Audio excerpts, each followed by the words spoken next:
In the last video, Vegeta has started his battle against Frieza, with him showing the new power he unlocked, Super Saiyan. So what do you think is gonna happen? Find out in part 4 of what if Goku turns into an android. Frieza's still dumbfounded, not only about Vegeta's power, but also the fact that he's a Super Saiyan. He should have killed him when he had the chance. Vegeta gives Frieza another piece of information. He's not the only Super Saiyan in the universe. There's one that became one before him. And Frieza can't believe it. There's 2 Super Saiyans?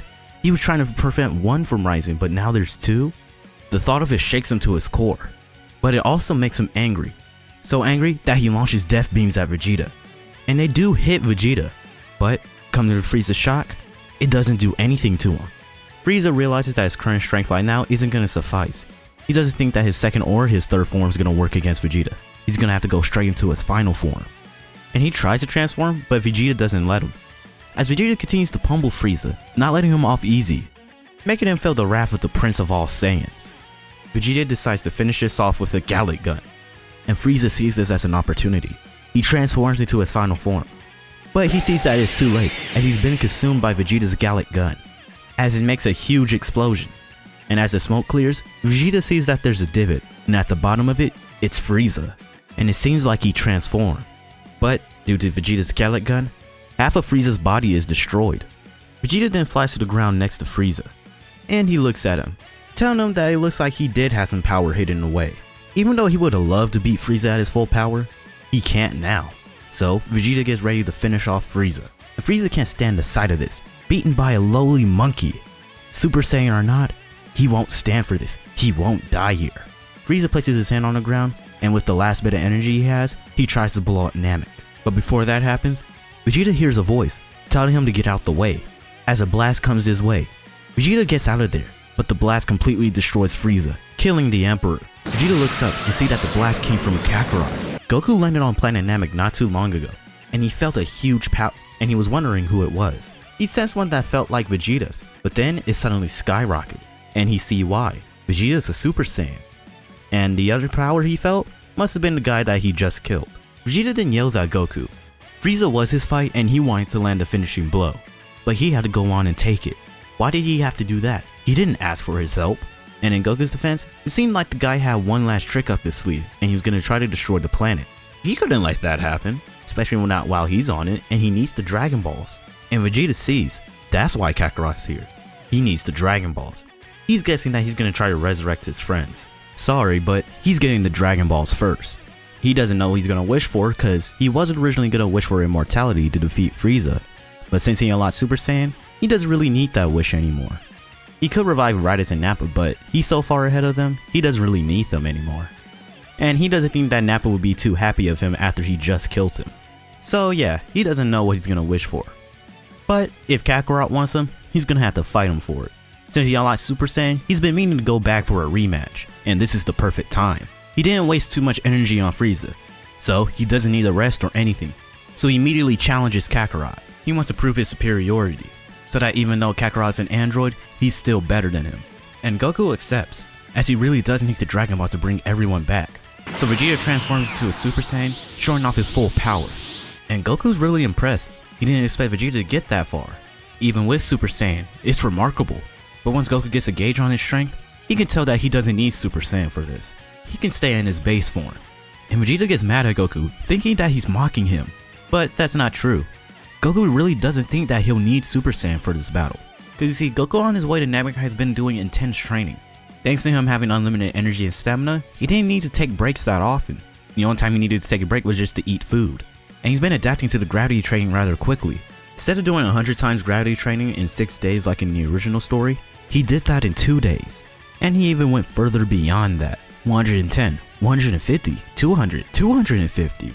And his training was so intense he did nearly die, but good thing he had some senzu beans. So he even got it a couple of Zenkai boosts during this, which means Goku is way more powerful than his canon counterpart.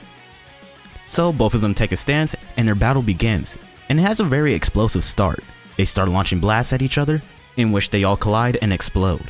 Then they both go in for melee attacks, in which the raw power alone makes planet Namek shake. And as their battle keeps going on, Vegeta starts to realize that Goku was not lying about his strength. He's not even in Super Saiyan, he's going toe to toe with him. And with him not being able to sense Goku's energy, it makes the battle even more difficult for him. But as much of a fight that Vegeta's putting up against Goku, he realizes that his current strength isn't too far from Kakarot's base. He's probably evenly matched or probably a little bit below it. Vegeta tries to summon more power, because he at least wants to push Kakarot into transforming into a Super Saiyan. But Vegeta then sees that doing that proves useless. Kakarot far surpassed him. If he keeps going any further, he'll just be wasting energy. So Vegeta powers down, and he tells Kakarot that he won this battle for now. But mark his words, he'll come back one day, stronger than ever, and he'll finally defeat him. Who knows, maybe when he comes back, he'll probably surpass the Super Saiyan walls, and get a power even greater. Vegeta then takes his leave, eventually finding his ship and leaving planet Namek. Goku sees Vegeta leave, and he's looking forward to meeting him again, cause knowing that he'll get stronger makes him want to get even stronger himself. Even though right now he's way more powerful than Vegeta, but he doesn't know when Vegeta will come back, if he will be friend or foe. But if he proves to be a threat to him or the Earth, he'll take care of him himself. But he can't worry about that right now, because he needs to look for the Dragon Balls, in which Goku uses the Dragon Ball radar and finds one of the Dragon Balls nearby. It was the one that Frieza had. Then he went on to the next one, which led him to Grand Elder Guru. Guru then reads Goku's mind to see if he's worthy of the Dragon Ball, and he sees that his intentions are pure and lets Goku have the Dragon Ball. He even tells Nail to go with him to help him collect the Dragon Balls and to translate his wish to the dragon. And it doesn't take long for Goku to gather the rest of the Dragon Balls. Once they collected all 7, they summon Purunga, and Goku's quite surprised of how Namek's dragon is much bigger than Shenron. Nail then tells Goku that he has 3 wishes, and Goku's actually surprised that he gets 3 wishes. All he was gonna do is use one to bring back all his friends. But Nail gives him the unfortunate news that Purunga can only bring back one person at a time. Well, if Goku brings back Piccolo, that means he brings back Kami, which means the Dragon Balls gets brought back on Earth. Then he can bring back the others. So he uses the wishes to bring back Piccolo, Krillin, and Chaozu. And he can use the Earth's Dragon Balls to bring back the others.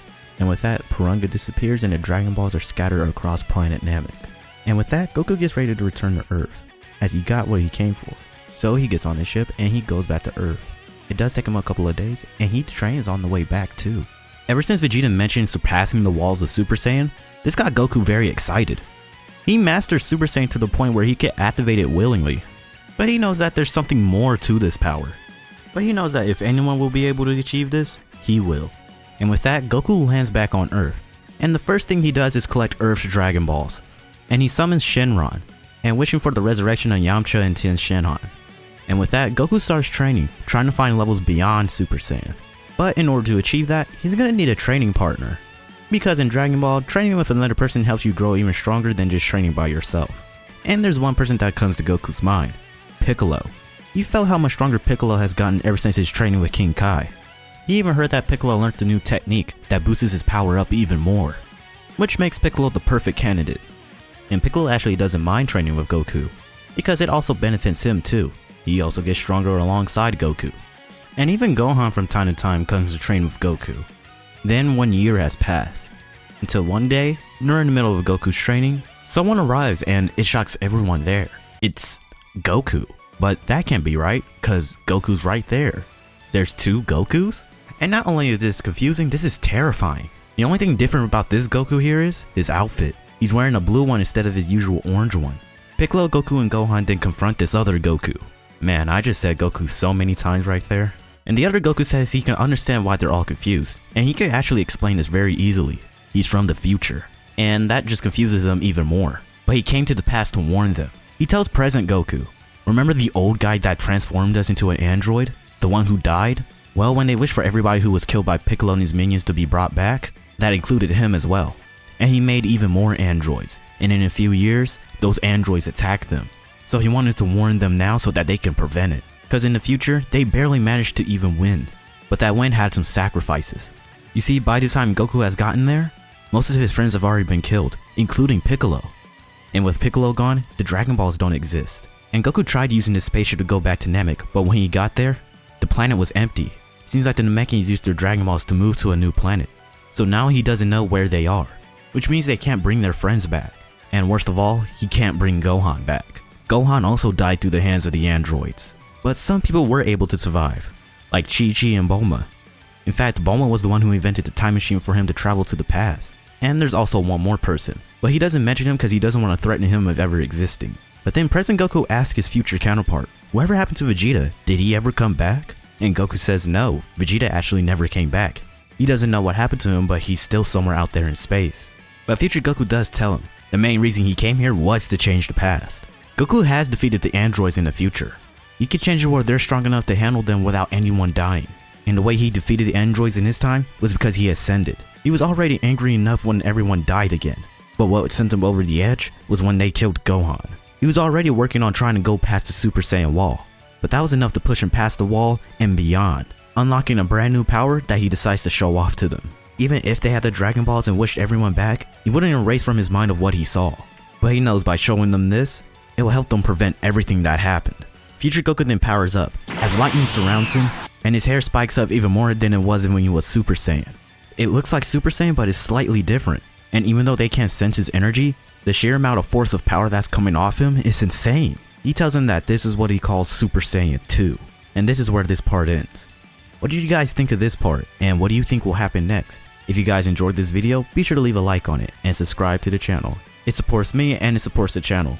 I'm DBZ Enoki, and I'll see you guys in the next video.